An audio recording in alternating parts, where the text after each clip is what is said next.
اعوذ باللہ من الشیطان الرجیم، بسم اللہ الرحمن الرحیم، الحمد للہ رب العالمین، الصلاۃ والسلام علی اشرف الانبیاء والمرسلین۔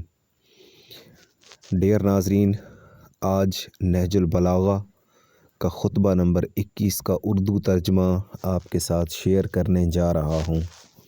مولا نے فرمایا، بے شک منزل مقصود تمہارے سامنے ہے اور ساعت موت تمہارے تعاقب میں ہے اور تمہیں اپنے ساتھ لے کر چل رہی ہے۔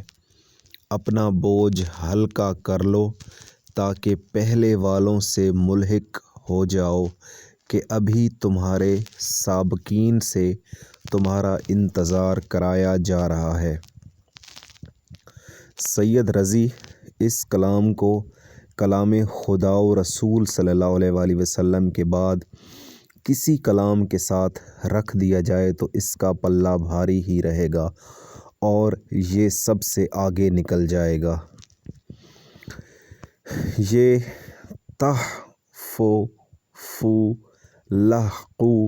سے زیادہ مختصر اور بلیغ کلام تو کبھی دیکھا اور سنا ہی نہیں گیا ہے۔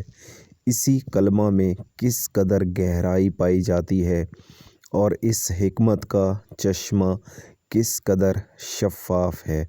ہم نے کتاب خصائص میں اس کی قدر و قیمت اور عظمت و شرافت پر مکمل تبصرہ کیا ہے۔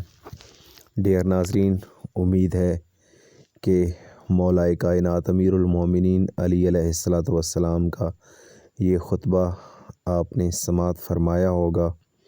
آپ سے گزارش ہے کہ ایک مرتبہ سورہ فاتحہ اور ایک مرتبہ سورہ توحید میرے والد بزرگوار ملازم حسین اور ہمشیرہ کے لیے پڑھ دیں۔ جزاک اللہ، شکریہ۔